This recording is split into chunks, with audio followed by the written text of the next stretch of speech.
जय हिंद मेरे प्यारे दोस्तों, गैलेक्सी क्लास में स्वागत है। और आज हम लोग प्रकाश के अपवर्तन के बारे में जानेंगे। और इसके पहले वाले सभी वीडियो में हम लोगों ने प्रकाश के परावर्तन से संबंधित महत्वपूर्ण क्वेश्चनों को हम लोगों ने सॉल्व किया और साथ में सभी परिभाषाओं को क्या किया, याद करने का प्रयास किया। अब हम लोग इस वीडियो में प्रकाश का अपवर्तन सीखेंगे और प्रकाश का अपवर्तन से पहले हम लोग कुछ महत्वपूर्ण बिंदुओं पर चर्चा करेंगे। पहला एक होता है प्रकाशिक माध्यम होता है। क्या होता है? प्रकाशिक माध्यम। प्रकाशिक माध्यम क्या होता है? तो प्रकाश जिन वस्तुओं से होकर गमन करता है उसे प्रकाशिक माध्यम कहते हैं। प्रकाश जिन वस्तुओं से होकर गमन करता है, गमन का मतलब आर पार होता है, उसे क्या कहते हैं? प्रकाशिक माध्यम कहते हैं। प्रकाशिक माध्यम दो प्रकार का होता है, एक सघन माध्यम और एक होता है विरल माध्यम। परंतु ये सघन और विरल माध्यम एक दूसरे के सापेक्ष होते हैं। क्या होते हैं? एक दूसरे के सापेक्ष होते हैं।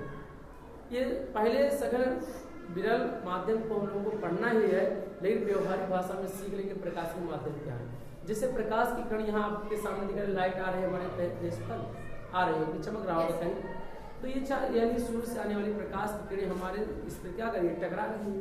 चलिए ठीक। लेकिन अगर प्रकाश की किरणें जो आ रही है किससे होकर आ रही है? वायु में से होकर आ रही है। अर्थात प्रकाश वायु में से भी होकर गुजर सकती है। यदि प्रकाश वायु में से होकर आ रही है तो वायु भी क्या हो गया, आपका माध्यम। क्या हो गया? कौन सा माध्यम हुआ? प्रकाशिक माध्यम। कौन सा माध्यम? अब चाहे माध्यम कहा जाए और चाहे प्रकाशिक माध्यम कहा जाए, दोनों क्या होगा, एक ही बात होगा। संक्षेप में माध्यम कहा दिया जाता है और लेकिन उसे प्रकाशिक माध्यम। तो प्रकाश और किस प्रकाश आप देखे होंगे जल में से भी होकर गुजरता है, गुजरता है कि नहीं? तो जल भी क्या हो गया, आपका माध्यम हो गया। आप देखे होंगे कांच, देखे होंगे कांच मान वही साधारण शीशा। देखो शीशा तो एक तो दर्पण, तो दर्पण नहीं कि जो नहीं पेंट लगा हुआ, जो नहीं पेंट ना लगा जाए, दोनों पर आर पार की प्रकाश की किरण हो जाए। जिन वस्तुओं से प्रकाश आर पार हो जाए उसे हम लोग क्या कहते हैं, प्रकाशिक माध्यम भी कह सकते हैं। जैसे साधारण कांच ले लिया जाए, जो आर पार दिखाई देता है, आप देखते हैं ये क्या है, लेंस ले लिया जाए। चश्मा में आप देखे होंगे लेंस लगता है आपके सामने, तो कांच का ही तो बना होता है। तो प्रकाश की किरण उससे भी आर पार हो जाती है। तो जो कांच है वो भी क्या है, हमारा क्या है, प्रकाशिक माध्यम। तेल लगा हुआ कागज, अगर मान लिया जाए प्रकाश की किरण ऐसे होकर यहाँ से गुजार, ऐसे प्रकाश की किरण यहाँ से रोशनी आर पार करें तो आर पार नहीं होगी। परंतु यही कागज को अगर हम किसी तेल में क्या करते हैं, डुबो दें और इसके बाद ऐसे खड़ा करके प्रकाश की किरण गुजार रहे हैं, तो आप देखेंगे प्रकाश की किरण क्या हो जाती है, आर पार हो जाती है। क्या हो जाती है? आर पार। तो ये भी क्या हो गया, तेल लगा हुआ कागज भी क्या है, प्रकाश से क्या है, माध्यम है। कांच क्या है, प्रकाश से क्या है, माध्यम है। जल क्या है, प्रकाश से क्या है, माध्यम है। बात समझ रहे हमारी बात को? वायु, जहां खाली स्थान हो, जहां वायु भी ना हो, उसे निर्वात माध्यम कहते हैं। क्या कहते हैं? निर्वात माध्यम किसे कहते हैं? जहां वायु ना हो उसे भी क्या कहते, उसे क्या कहते हैं, निर्वात। सर एक क्वेश्चन, हाँ बोलिए, ये बताइए परछाई तो हमेशा ब्लैक ही बनती है, काला, तो ये पानी में क्यों सेम दिखाई देता है? हाँ, जैसे हाँ कलर भी ऐसे, ऐसा रीजन क्या है? प्रकाश, पहले हम लोग प्रकाश के टॉपिक पे मत बताइए, ठीक है? टॉपिक अब चल लेंगे, इसके बाद क्वेश्चन कर लेंगे हम लोग। जैसे आपको छूट दिया जाता था तो छूट दे देंगे, फिर आप पूछिएगा चाहे लोग प्रश्न। तो हम लोग प्रकाशिक माध्यम के बारे में सीख रहे थे। तो प्रकाशिक माध्यम क्या होता है? प्रकाश जिन वस्तुओं से होकर गमन करता है या जिन वस्तुओं से आर पार हो जाता है उसे क्या कहते हैं, प्रकाशिक माध्यम कहते हैं। जैसे आप कह सकते हैं वायु ले सकते, वायु में भी प्रकाश की किरण आर पार हो जाती है, तो वायु भी क्या हो गया, माध्यम हो गया। तेल लगा हुआ कागज, तो तेल लगा हुआ कागज वो भी क्या है, प्रकाश से क्या है, माध्यम है। आप जल भी ले, जल में भी आप देखें कांच में आप जब रखेंगे प्रकाश, कांच में किसी कांच में जल रख दिया जाए तो जल में देखेंगे प्रकाश की कण क्या हो जाती है, आर पार हो जाती है। यानी पहले कांच में जाएगा तब फिर जल में जाएगा, फिर कांच में जाएगा तब फिर क्या हो जाएगा, वायु में जाएगा। तो इस तरह से यानी जल भी क्या है, प्रकाश से क्या है, माध्यम। सर हाँ सर, प्रकाश अगर जल में जाता है, आर पार होता है, तो एकदम नीचे तक जा सकता है या नहीं? क्यों नहीं जाएगा, उसकी तीव्रता पर निर्भर करता है। प्रकाश की कण फैल भी सकता है, गहराई वही प्रकाश की अगर तीव्रता ज्यादा होगा, जैसे मान लो यहाँ टार्च हमारे यहाँ से, तो अब इसकी तीव्रता ज्यादा होगा तभी कुछ दूरी के बाद क्या होगा, प्रकाश की किरण क्या हो जाती है, फैल जाती है। अगर इसकी तीव्रता आप लेजर लाइट देखे होंगे, लेजर वाला आप देखे होंगे, लाल से जैसे छोटी सी रहती है, इसका देखे होंगे एक बिंदु पे प्रकाश की किरणें होती है और समांतर हो जाती है, तो आप बहुत दूर तक हो जाता है। लेकिन इसकी भी दूरी 1 किलोमीटर मान लो 2 किलोमीटर जाएगा तो क्या हो जाएगा, फैल जाएगा, पता नहीं प्रकाश की तीव्रता का मात्र प्रकाश की क्यों नहीं बात कर लेंगे उसके बारे में, जब हम लोग चलेंगे टॉपिक पे तब उस पर बात करेंगे, ठीक है। बात समझे कि नहीं? देखिए प्रकाश की तीव्रता, लेकिन प्रकाश की चाल जब आप देखिए, प्रकाश का अगर मापन किया जाए तो प्रकाश का कोई मापन नहीं होता, प्रकाश की गुण का मापन होता है। बात समझे कि नहीं? प्रकाश का मापन नहीं होता, प्रकाश के गुण का मापन होता है। तो हम गुण का मापन करेंगे ना कि प्रकाश का मापन करेंगे, ठीक है। तो हम लोग चल रहे थे प्रकाशिक माध्यम। तो प्रकाशिक माध्यम साधारण भाषा में हम लोग जानेंगे क्या होता है। प्रकाशिक माध्यम की जिन पदार्थों से प्रकाश आर-पार होकर गुजर जाती है उसे हम लोग क्या कहते हैं, प्रकाशिक माध्यम। जैसे जल हो गया और क्या हो गया, तेल में से भी प्रकाश की किरणें आर-पार होकर चली जाती है। दर्पण नहीं होता है, दर्पण नहीं, साधारण क्या होता है, कांच जो आर-पार दिखाई देता है, ठीक है। तो उसे क्या हम लोग क्या कहेंगे, प्रकाशिक क्या कहेंगे, माध्यम। निर्वात किसे कहते हैं, जहां वायु ना हो उसे उस खाली स्थान को क्या कहते हैं, निर्वात माध्यम। की किताब में बहुत सी चीजें आएगा निर्वात माध्यम, तो इसका मतलब ये जानेगा कि वहां पर वायु नहीं है। तो निर्वात भी क्या है, माध्यम है, प्रकाशिक क्या है, माध्यम। अब माध्यम दो प्रकार का होता है, एक सघन माध्यम और क्या होता है, विरल माध्यम। सघन माध्यम किसे कहते हैं, जिस माध्यम में प्रकाश की चाल तेज होती है उसे विरल माध्यम कहते हैं, और जिसमें प्रकाश की चाल धीमी होती है उसे क्या कहते हैं, सघन माध्यम। विरल माध्यम और सघन माध्यम एक दूसरे के क्या होते हैं, सापेक्ष होते हैं। क्या होते हैं, सापेक्ष का मतलब हम किसी से छोटा बड़ा क्या किया जाता है, तुलना किया जाता है। क्या किया जाता है, जैसे आपको अभी दिखाई पड़ रहे होंगे बहुत हम गोरे दिख रहे होंगे, लेकिन कोई हमसे भी आपको गोरा दिखाई देगा तो आप हमें काला कहा देंगे और वो क्या हो जाएगा, गोरा हो जाएगा। अब अगर ये रेखा कहा जाए छोटी है कि बड़ी, तो आप बता ही नहीं पाएंगे, क्योंकि छोटी और बड़ी दो लोगों के बीच में होता है, एक से थोड़ा तुलना किया जाएगा आप छोटे ही बड़ा। अब इस रेखा के सापेक्ष कहा जाए तो क्या हो जाएगा, ये छोटा हो जाएगा, ये क्या हो जाएगा, ये बड़ा हो जाएगा। और इस रेखा के साथ तुलना किया तो क्या हो जाएगा, बड़ा हो जाएगा, और ये क्या हो जाएगा, छोटा हो जाएगा। यानी ए भी रेखा कर दिया जाए, सी और डी ले लिया जाए, ई और क्या ले लिया जाए। अब इस रेखा के सापेक्ष क्या जाए क्या हो जाएगा, छोटा, और इस रेखा का सापेक्ष पूछा जाए तो क्या हो जाएगा, ये बड़ा हो जाएगा।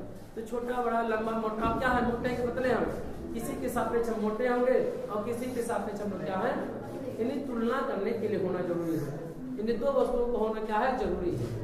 अगर कहा जाए कि नहीं बताइए जल सघन माध्यम है कि कांच विरल माध्यम है कि सघन माध्यम है, आप कैसे बताएंगे, यह एक दूसरे के क्या बताएंगे, सापेक्ष क्या करेंगे, बताइए। निर्वात में प्रकाश की चाल क्या होती है, सबसे तेज होती है, क्या होती है।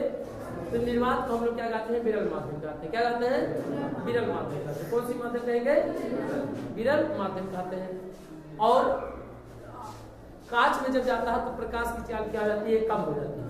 जब प्रकाश एक वस्तु से दूसरे वस्तु में जाती है तो प्रकाश की चाल बदल जाती है। क्या हो जाती है, प्रकाश की चाल बदल जाती है। जिसमें प्रकाश की चाल ज्यादा होती है उसे हम लोग क्या कहते हैं, विरल माध्यम कहते हैं, और जिसकी प्रकाश की चाल जिसमें धीमी होती है उसे क्या कहते हैं। बात समझे कि नहीं, इस बात को हम लिख भी सकते हैं, ठीक है, लेकिन ये बहुत महत्वपूर्ण टॉपिक को, अपवर्तन को समझने के लिए बहुत महत्वपूर्ण टॉपिक है, लेकिन बोर्ड की दृष्टि से नहीं है, ठीक है सब, क्योंकि ये जब तक ये समझ में आएगा नहीं, प्रकाश का अपवर्तन समझ में आएगा नहीं। तो ये बताइए, अगर हम एक कांच ले लें, जैसे कार का शीशा, तो उसमें कुछ प्रकाश ऐसे भी होते हैं कि पार कर जाते हैं एकदम क्लियर, और कुछ ऐसे भी होते हैं कि उसको एकदम क्लियर नहीं पाते, ऐसा क्यों। देखिए ठोसों में आप देखिए कि कभी भी ठोसों में छोटे छोटे कणों से मिलकर बने हैं, अगर उनके कणों के बीच में क्या होता है, रंध्राकाश पाया जाता है। क्या पाया जाता है, रंध्राकाश पाया जाता है। तो अगर आप देखे होंगे प्रकाश का कुछ जो जहाँ समतल होता है, चिकना होता है, तो जहाँ जिन कणों से वो टकरा जाता होगा तो क्या होगा, टकरा के बाहर चमकता हुआ दिखाई देता है, और जहाँ नहीं टकराता तो बार बार होकर चला जाता है। सीधी सी बात है, यही प्रकाश का पदार्थ के तो टॉपिक में हमारा क्या मुख्य भूमिका, सघन माध्यम और विरल माध्यम। तो जिसमें प्रकाश की चाल तेज होती है उसे विरल माध्यम कहते हैं, जिसमें प्रकाश की चाल धीमी होती है उसे क्या कहते हैं, ठीक है। तो कैसे जानेंगे, देखिए प्रकाश जब एक माध्यम से यानी एक वस्तु से दूसरे वस्तु में जाती है तो प्रकाश की चाल क्या हो जाती है, बदल जाती है। अर्थात क्या होती है, अगर सघन से विरल माध्यम में जाएगी तो सघन में प्रकाश की चाल क्या होगी, धीमी, और विरल माध्यम में प्रकाश की चाल क्या होता है, तेज हो जाता है। क्योंकि हमने कहा कि जब प्रकाश एक वस्तु से दूसरे वस्तु में जाती है तो वह उसकी चाल क्या हो जाती है, बदल जाती है, क्या हो जाती है। परंतु इस बात का हमेशा याद रखेंगे कि आवृत्ति नहीं बदलती है। प्रकाश यानी तरंग, प्रकाश की आवृत्ति नहीं बदलती है।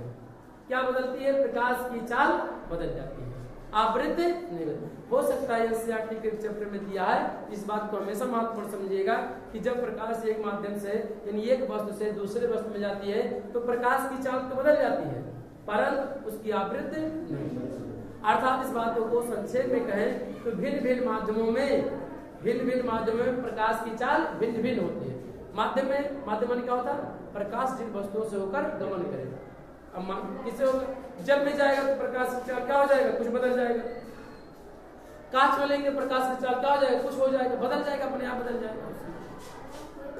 तो ये क्या हो, सघन माध्यम और क्या हुआ, विरल माध्यम। जिसमें प्रकाश की चाल तेज होगा तो उसे हम लोग क्या कहेंगे, विरल माध्यम, और जिसके हम लोग सघन होगा उन्हें धीमी हो जाएगी उसे क्या कहेंगे, सघन माध्यम। जैसे बताइए वायु ले लिया जाए और क्या ले लिया जाए, कांच ले लिया जाए, किसमें प्रकाश की चाल तेज होगा, किसमें ज्यादा होगा, वायु में प्रकाश की चाल क्या होगा, ज्यादा होगा। तो हमारा क्या हो जाएगा, विरल माध्यम हो जाएगा, क्या हो जाएगा, विरल।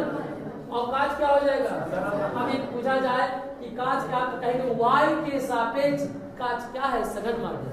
और वायु कौन सा माध्यम है, विरल माध्यम, क्या है, विरल माध्यम। ये क्या हो जाएगा भैया, सघन माध्यम, क्या हो जाएगा। लेकिन अगर यही जल ले लिया जाता तब क्या होगा, तुलना किया जाएगा। वायु के सामने देखा जाए तो वायु में प्रकाश की चाल सबसे तेज होती है, तो ये क्या हो जाएगा, विरल माध्यम। लेकिन जल की तुलना किया जाएगा तो ये क्या हो जाएगा, सघन माध्यम, क्या हो जाएगा, सघन माध्यम हो जाएगा। जब वायु के साथ तुलना किया गया तो सघन भैया, साधारण सघन माध्यम, साधारण सघन। तो वायु के साथ जब तुलना किया गया जल का तो जल हमारा क्या हो गया, सघन माध्यम। वायु के सापेक्ष कांच की तुलना किया गया तो क्या हो गया, सघन माध्यम। परंतु वायु के सापेक्ष ना किया जाए, किसके सापेक्ष किया जाए, जल के सापेक्ष या कांच के सापेक्ष किया जाए। तो जब कांच के सापेक्ष किया जाएगा तो कांच में प्रकाश की चाल तेज होती है और जल में प्रकाश की चाल धीमी होती है। ये हमारे क्या हो जाएगा, सघन। तो ये क्या हो जाएगा, किसके सापेक्ष, जल के सापेक्ष। तो कहेंगे जल के सापेक्ष कांच कौन सा माध्यम हुआ, बात समझे कि नहीं। और जल कांच के सापेक्ष क्या हो जाएगा, सघन माध्यम। वायु के सापेक्ष क्या होगा, सघन माध्यम, बात समझे कि नहीं। जैसे मान स्वच्छ जल लिया जाए, क्या लिया जाए, स्वच्छ जल। देखिए दो प्रकार के जल होगा, एक स्वच्छ होगा जल,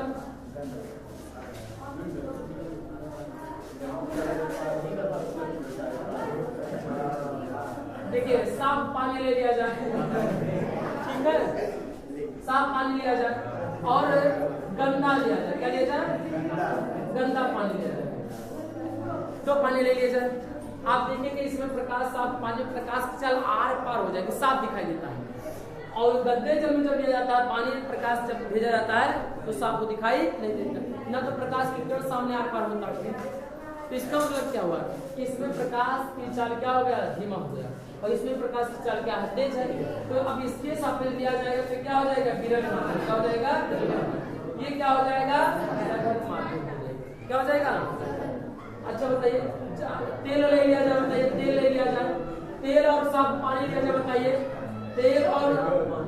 तेल लिया जाए और साफ पानी लिया जाए, तब बताइए क्या हो जाएगा, ये विरल माध्यम, तो क्या हो जाएगा, सघन माध्यम हो जाएगा। ऐसे कांच लिया जाता, इसके साथ कांच तुलना किया जाता, क्या होगा, कांच के सापेक्ष तेल क्या होगा, सघन माध्यम हो जाएगा, और कांच क्या हो जाएगा, विरल माध्यम।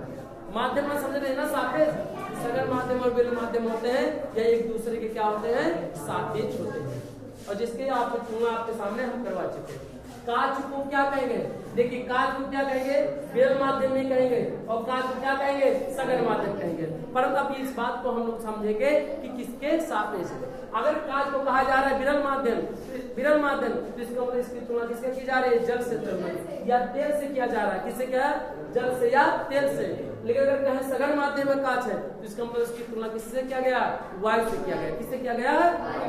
बहुत सी चीजें किताबों में नहीं लिखी इस पॉइंट को कि किसके सापेक्ष लिखा गया है।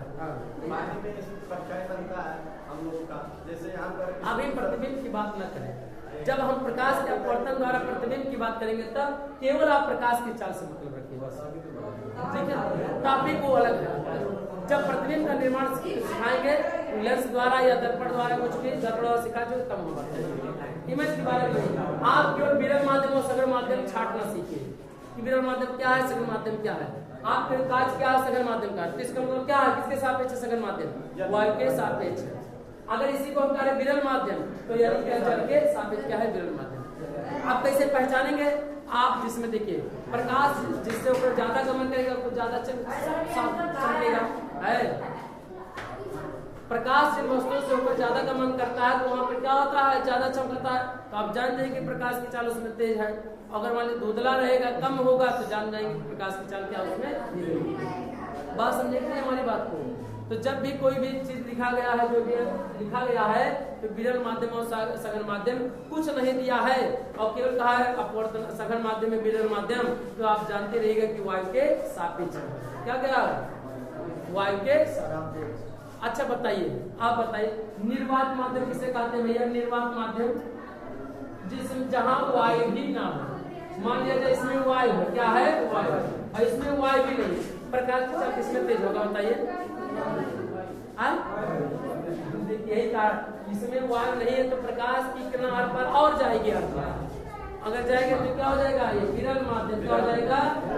और क्या हो जाएगा ये? लेकिन जहां वायु ना, इसी को क्या कहते हैं? निर्वात माध्यम। क्या कहते हैं? निर्वात माध्यम में इसका मतलब वहाँ हवा नहीं है, कोई पदार्थ नहीं, तो उससे प्रकाश निर्वात माध्यम में प्रकाश की चाल 3 × 10⁸ लिखा गया था पहले प्रकाश के गुण में। और अच्छा बताओ वायु जब आएगा तो प्रकाश की चाल कम हो जाएगी? नहीं, लेकिन इस बात को नगण्य माना गया है। क्या माना गया है? वायु में प्रकाश की चाल अर्थात निर्वात में प्रकाश की चाल, क्योंकि वायु कम होता है, बहुत मामूली सा अंतर होता है, इस अंतर को नगण्य माना गया है। इसलिए जो निर्वात में प्रकाश की चाल होता है वही वायु में भी प्रकाश की चाल। लेकिन अगर सही से देखा जाए तो दोनों वायु क्या हो जाएगा? सघन माध्यम, निर्वात का हो जाएगा विरल माध्यम। बात समझे कि नहीं? सघन माध्यम और आगे चले, कोई दिक्कत किसी को? अब हम लोग चलेंगे प्रकाश का अपवर्तन।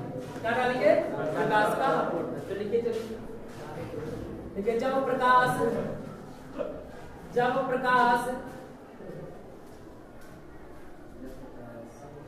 प्रकाश किसी माध्यम से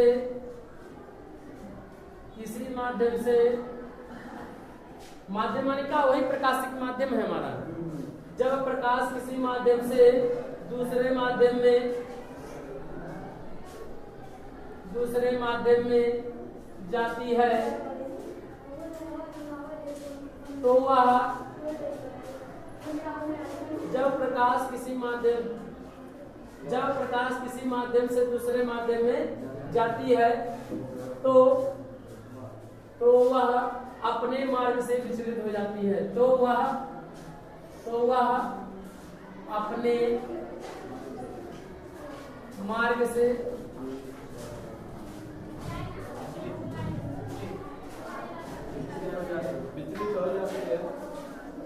वह अपने मार्ग से विचलित हो जाती है। अपने मार्ग से विचलित हो जाती है। इस घटना को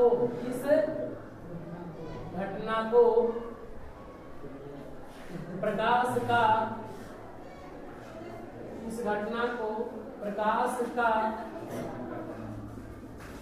अपवर्तन कहते हैं। क्या कहते हैं?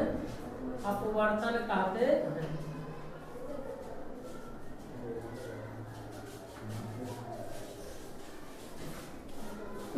इस घटना को प्रकाश का अपवर्तन कहते हैं। लिखेंगे जब प्रकाश ही में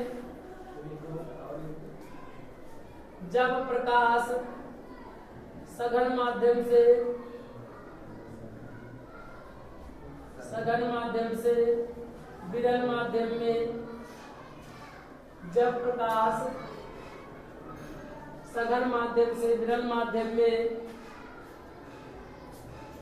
जाती है तो वह अपने मार्ग अविलंब से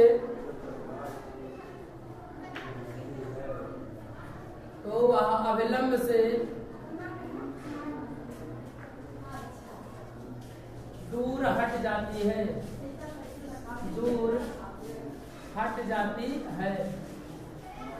और जब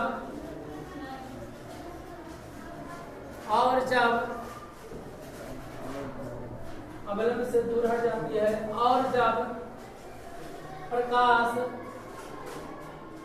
विरल माध्यम से सघन माध्यम में जाती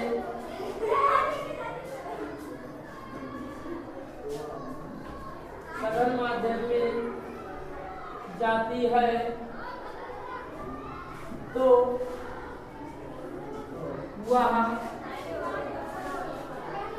वह अविलंब की ओर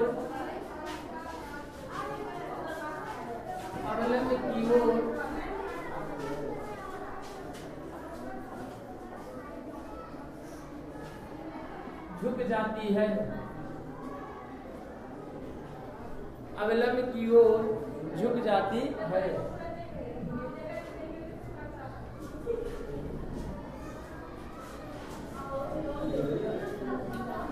यहाँ देखिए ऐसे दो चित्र बनाइए आपके सामने।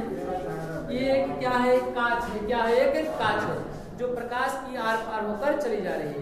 प्रकाश की किरण है, जहाँ जो किरण किसी पृष्ठ में गिरती है उसे कौन सी किरण कहेंगे? आपतित किरण कहते हैं। क्या कहते हैं? और आप जिस बिंदु पर गिरता है उसे हम लोग क्या कहते हैं? आपतन बिंदु कहते हैं।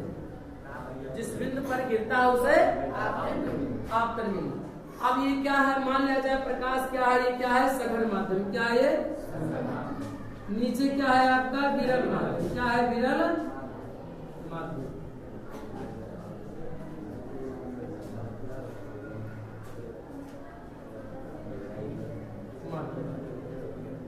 आपके सामने है प्रकाश कहां से ऊपर जा रही है? सघन माध्यम। सघन माध्यम से कहां जा रही है? विरल माध्यम। जब प्रकाश क्या कहा गया? सुनिए, परिभाषा को पहले परिभाषित कर लिया जाए कि जब प्रकाश किसी माध्यम से दूसरे माध्यम में जाती है। माध्यम में क्या होता है? प्रकाशीय माध्यम में पहले बताए। तो प्रकाश यानी पदार्थ होता है, माध्यम क्या होता है? पदार्थ होता है जिससे प्रकाश आर पार क्या होकर चली जाए। तो यानी जब प्रकाश एक माध्यम से दूसरे माध्यम में जाती है, यानी एक वस्तु से दूसरे वस्तु में जाती है, तो वह अपने मार्ग से विचलित हो जाती है। क्यों विचलित हो? सुनिए, प्रकाश जब भी जाती है तो क्या होती है? सीधी मार्ग में जाती है। लेकिन जब एक वस्तु से दूसरी वस्तु में जाती है तो अपने मार्ग को क्या करती है? विचलित कर देती है। और विचलित होने की इसी घटना को क्या कहा गया? अब मार्ग विचलित हो जाती है, इस घटना को प्रकाश का अपवर्तन। कौन सी घटना? जो अपने मार्ग से क्या हो जा रही है? विचलित हो जा रही है, अपने रास्ते को इधर उधर मोड़ दे रही है। और इसी घटना को क्या कहते हैं? प्रकाश का अपवर्तन करते हैं। इसे शुद्ध भाषा में, अपने व्यवहारिक भाषा में ये भी कह सकते हैं कि जब प्रकाश एक वस्तु से दूसरे वस्तु में जाती है तो वह अपने मार्ग से विचलित हो जाती है। विचलित होने की इसी घटना को प्रकाश का अपवर्तन कहते हैं। जब प्रकाश एक वस्तु से दूसरे वस्तु में जाती है तो वह अपने मार्ग से विचलित हो जाती है और इसी घटना को प्रकाश का अपवर्तन कहते हैं।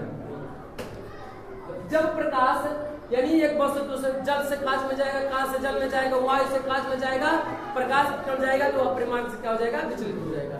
किस प्रकार विचलित होगा? लिखा गया है कि जब प्रकाश सघन माध्यम से विरल माध्यम में जाती है तो वह विलंब से दूर हट जाती है, और जब प्रकाश विरल माध्यम से सघन माध्यम में जाती है तो वह विलंब की ओर झुक जाती है। कैसे? देखिए ध्यान से। सघन माध्यम है, विरल माध्यम है। जब जाना चाहिए सीधे कि नहीं? बताइए, सीधे से चला जाना चाहिए कि नहीं? लेकिन ये जैसे ही एक वस्तु दूसरे वस्तु में जाएगा तो अवलंब की या तो दूर हो जाएगा या तो अवलंब की हो। अगर सघन से विरल माध्यम में जाएगा तो अवलंब से क्या हो जाएगा? दूर हट जाएगा। ये अवलंब है ना, अवलंब में क्या हो जाएगा, इस तरह से घूम जाएगा, अपने आप होता है क्या हो जाएगा, घूम जाएगा इसकी से। ये प्रकाश की कण जाना चाहिए था ऐसे इस तरह से, लेकिन ये सीधे नहीं जाएगा, ये अपने मार्ग से क्या हो जाएगा, विचलित हो जाएगा, और इसी घटना को क्या कहते हैं, प्रकाश का यदि इसी को उल्टा कर दिया जाए ऐसे, मान लीजिए क्या जाए, विरल माध्यम में क्या है, विरल माध्यम, ये क्या हो जाएगा आपका सघन माध्यम, ये आपका क्या है, विरल माध्यम। प्रकाश की किरण क्या होगा, यहाँ पर गिरेगा इस पृष्ठ पर, अगर प्रकाश की किरण अगर इस पृष्ठ पे गिरेगा तो जो कि किरण गिरेगा उसे हम लोग क्या कहेंगे बताइए, इस किरण को क्या कहेंगे बताओ, आपतित किरण कहेंगे, जिस बिंदु पर टकराएगी इसे आपतन बिंदु कहेंगे। अभिलंब सदैव पृष्ठ क्या होता है, अभिलंब होता है कि नहीं बताइए, ये भी अभिलंब होता है, दर्शा दिया गया, लेकिन आप ये जानिए कि ये अभिलंब ही है, ठीक है। अब ये अभिलंब है तो जाना चाहिए सीधे कि नहीं बताइए, जिस बिंदु पर टकराए सीधे जाना चाहिए कि नहीं, लेकिन ये सीधे जाएगा नहीं, जब एक बार से विरल माध्यम से सघन माध्यम में जाएगा तो वह अपने वैसे इसी घटना को ही कहा गया है कि यह जाना चाहिए सीधे, क्योंकि प्रकाश सीधी रेखा में जाता है, लेकिन सीधे ना जाकर क्या हो जाएगा, मुड़ जाएगा, और मुड़ जाएगा तो इसी घटना को हम लोग क्या कहते हैं, विचलित हो जाएगा, अपने मार्ग से क्या हो जाएगा, विचलित, जाने से सीधे तो जाएगा इधर या तो इधर हो जाएगा, और इसी घटना को क्या कहते हैं, प्रकाश का विचलित होने की, जाना चाहिए सघन से अविलंब यही है ना, तो अविलंब की ओर क्या हो जाएगा, झुक जाएगा। लेकिन ध्यान से नहीं हमारी बात को, ये डैश डैश का मतलब ये है प्रकाश की किरण जाना चाहिए था ऐसे, लेकिन सीधे जाएगा नहीं, यह अवलंब की ओर क्या हो जाएगा, झुक जाएगा, और यह अवलंब से क्या हो जाएगा, हट जाएगा। देख रहे हो ध्यान से हमारी बातों को, इस किरण को कौन सी किरण कहेंगे, आपतित किरण कहेंगे, क्या कहेंगे, आपतित किरण।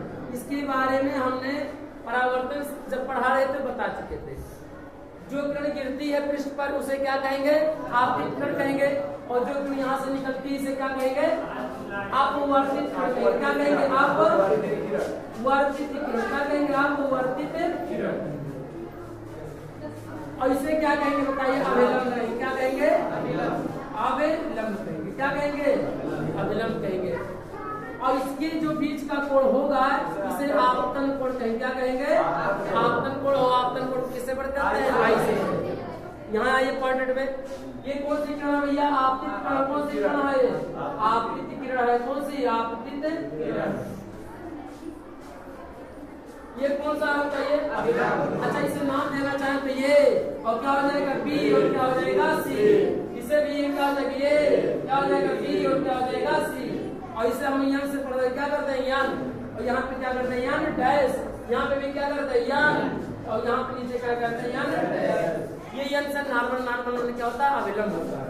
प्रकाश की कण गिरेगा, टकराएगा, अपने मार्ग से क्या हो जाएगा, विचलित हो जाएगा, कब कैसे, विरल माध्यम से सघन माध्यम में, अर्थात विरल माध्यम से सघन माध्यम में जाएगा तो वह अवलंब की ओर क्या हो जाता है, झुक जाता है। देखिए इधर झुका नहीं, इसके बीच के कोण को क्या कहेंगे, अपवर्तन कोण, जिसे हम लोग इसे आर से प्रदर्शित करते हैं, और इसे हम लोग क्या कहेंगे, आई कहेंगे, क्या कहेंगे, आई, जिसे हम लोग क्या कहते हैं, आपतन कोण कहते हैं। यहाँ पे क्या होगा, अपवर्तन कोण, देखिए ये बड़ा हो जाएगा, तो बताइए यहाँ कोण कितना होगा, आर होगा, क्या होगा, आर, यहाँ से यहाँ के यहाँ का जो बीच का कोण इसे क्या कहेंगे, आपतन कोण कहेंगे, क्या कहेंगे, आपतन कोण। तो यानी इसी घटना को ही हम जो पढ़े। अच्छा, ये विरल और सघन माध्यम, इसका मतलब है कि अगर वायु में से विरल मान लिया, ये वायु ये ले लिया जाए क्या, कांच, तो क्या हो जाएगा, विरल माध्यम में क्या हो जाएगा, सघन माध्यम। तो जब वायु से होकर कांच में जाएगा तो प्रकाश क्या होगा, अपने मार्ग से विचलित हो जाएगा, और विचलित हो जाएगा तो किधर हो जाएगा, अभिलंब की ओर क्या हो जाएगा, झुक जाएगा। ऐसे ही क्या होगा, आपतित किरण है, ये कौन सी किरण है, आपतित किरण है, तो कौन सी किरण है, अपवर्तित किरण है। तो एक माध्यम से यानी सघन माध्यम में क्या है, विरल माध्यम। देखिए इस बात को आगे पीछे में लिखा जा सकता है कि चाहे इसको आप लिखे चाहे इस बात को लिखे, अपने मार्ग से विचलित हो जाएगा। जब प्रकाश एक माध्यम से दूसरे माध्यम में जाती है तो वह अपने मार्ग से विचलित हो जाती है। विचलित होने की इसी घटना को प्रकाश का अपवर्तन होने की प्रकाश। अच्छा, ये क्यों विचलित हो रहा है, अपने मार्ग से इधर उधर क्यों हो रहा है, क्योंकि प्रकाश की चाल क्या हो जाती है, बदल जाती है। अब प्रकाश की चाल अलग अलग होने बदलने के कारण ही ये क्या हो रहा है, अपने मान से क्या हो रहा है, विचलित हो रहा है। और विचलित होने की इसी घटना को प्रकाश का क्या कहते हैं, अपवर्तन कहते हैं। नोट कर लिया जाए तब से। चलिए यहाँ देखिए, जब किसी पृष्ठ पर प्रकाश की किरण गिरेगी तो ये कौन सा माध्यम है, आपका प्रकाशिक माध्यम है। इसका मतलब प्रकाश आर पार होकर चला जाएगा। परंतु आप जहाँ प्रकाश की किरण टकराता है तो वहां पर आपको थोड़ा चमकता हुआ भी दिखाई देता है। इस चमकता होने का मतलब ये है कि प्रकाश की किरण, कुछ प्रकाश की किरणें परावर्तित भी हो रही हैं, लेकिन अपवर्तित किरणों के यानी अपवर्तित किरणों के सापेक्ष अगर देखा जाए तो क्या होता है, वो नगण्य होता है, इसलिए उसको काउंट नहीं किया जाता है। इसीलिए कहा जाता है कि जब प्रकाश एक माध्यम से दूसरे माध्यम माने का होता है प्रकाशिक माध्यम, जब प्रकाश एक वस्तु से दूसरे वस्तु में जाती है, वस्तु कैसे हो, कोई बिना सघन माध्यम है कि नहीं, ये क्या है आपका विरल माध्यम है। तो एक माध्यम से दूसरे माध्यम में जाएगा तो परिमाण से क्या हो जाएगा, विचलित हो जाएगा। किस प्रकार विचलित होगा, अगर विरल से सघन माध्यम में जाएगा तो अगर विरल से सघन माध्यम में जाएगा तो अभिलंब की ओर झुक जाएगा, और अगर सघन से विरल माध्यम में जाएगा तो हम लोग क्या कहेंगे बताओ, अभिलंब से दूर हट जाएगा। और जो किरण यहाँ से देखिए, जो किरण किसी पृष्ठ पर गिरती है उसे आपतित किरण कहते हैं, और इस किरण से जब दूसरे पृष्ठ में पदार्थ में जाती है तो इसी किरण का नाम बदल जाता है। तो कौन सा किरण, अपवर्तित किरण है। बताइए प्रकाश की चाल इसमें ज्यादा होगा, किसमें ज्यादा होगा, किसमें होगा, विरल माध्यम प्रकाश की चाल क्या होगा, तेज होगा, यानी इसमें ज्यादा होगा, इसमें क्या होगा, कम होगा। इसमें आपतन कोण क्या होता है, अपवर्तन कोण होता है। क्या होता है, देखिए अभिलंब और आपतित किरण के बीच बने कोण को आपतन कोण कहते हैं। अभिलंब और अपवर्तित किरण के बीच बने कोण को क्या कहते हैं, अपवर्तन कोण। क्या कहेंगे, अपवर्तन कोण। क्या कहेंगे, अपवर्तन। यहाँ पे भी लिख सकते हैं अपवर्तन कोण। क्या लिख सकते हैं यहाँ पर, अपवर्तन कोण। अच्छा कैसे क्या कहेंगे अपवर्तन कोण की परिभाषा, और इसे क्या कहेंगे, आपतन कहेंगे। क्या कहेंगे, आपतन कोण को किससे बड़े करते हैं। अच्छा इधर से अगर प्रकाश तीर डाल दिया जाता तो वही प्रोसेस होगा, प्रोसेस वही होगा जो सघन से विरल में, विरल से सघन में। तो प्रकाशिक माध्यम हम लोगों ने बेहतर से सीखा कि प्रकाशिक माध्यम होता क्या है। प्रकाश जिन वस्तुओं से होकर गमन करता है उसे क्या कहते हैं, प्रकाशिक माध्यम। जल, कांच, वायु, निर्वात, तेल लगा हुआ कागज, तेल, ये सब क्या है, प्रकाशिक क्या है, माध्यम है। तो अच्छा बताइए, अगर एक कांच ले लिया जाए, इसे क्या ले लिया जाए, कांच, और रख दिया जाए तो यहाँ से क्या है, वायु है, तो वायु से प्रकाश की किरण आएगा तो ये क्या हो गया, माध्यम हो गया। ये क्या है, कांच है, तो कांच हमारा है तो ये क्या हो जाएगा, सघन माध्यम। और फिर क्या हो जाएगा, इधर जाएगा तो क्या हो जाएगा, विरल माध्यम। बात समझे कि नहीं हमारी बात होगी। तो जब प्रकाश यानी हम लोग कह सकते हैं जब प्रकाश अगर माध्यम से विरल माध्यम में जाती है तो वह अवलंब से दूर हट जाती है, और जब प्रकाश विरल माध्यम से सघन माध्यम में जाती है तो अवलंब की ओर झुक जाती है। इस महत्वपूर्ण टॉपिक को हम लोग क्या करेंगे, बहुत बेहतर से सीखे कि प्रकाश का अपवर्तन क्या होता है। इस बात का हमेशा याद रखेंगे कि प्रकाश के अपवर्तन में प्रकाश की चाल बदल जाती है परंतु प्रकाश की आवृत्ति नहीं बदलती है। एनसीईआरटी में इस बात को लिखा गया है, तो आप जानिए क्या बदल जाती है, तो आप कहेंगे प्रकाश की चाल क्या जाती है, बदल जाती है। क्यों आप कहेंगे, कोई पूछ सकता है बताइए क्यों विचलित हो जा रही है अपने मार्ग से इधर उधर, तो कहेंगे प्रकाश की चाल के अंतर के कारण ऐसा हो रहा है। भिन्न भिन्न पदार्थ में प्रकाश की चाल भिन्न भिन्न होती है। भिन्न भिन्न मतलब जिस जैसा पदार्थ होगा उसमें प्रकाश की चाल उतनी क्या हो जाएगी, ज्यादा है, क्या हो जाएगी, बढ़ जाएगी। भिन्न भिन्न माध्यमों में प्रकाश की चाल क्या होती है, भिन्न भिन्न होती है। तो हम लोग देखिए, और एक चीज अभी आया टॉपिक में कि प्रकाश को मापा नहीं, प्रकाश की घटना को मापा जाता है। प्रकाश की घटना के बारे में हम लोग सीखते हैं और प्रकाश की घटना को हम लोग क्या करें, मेजरमेंट करते हैं। तो हमें उम्मीद है कि आप बेहतर से सीखे होंगे। जय हिंद, जय भारत। अगले टॉपिक के लिए हम लोग नेक्स्ट वीडियो में सीखेंगे।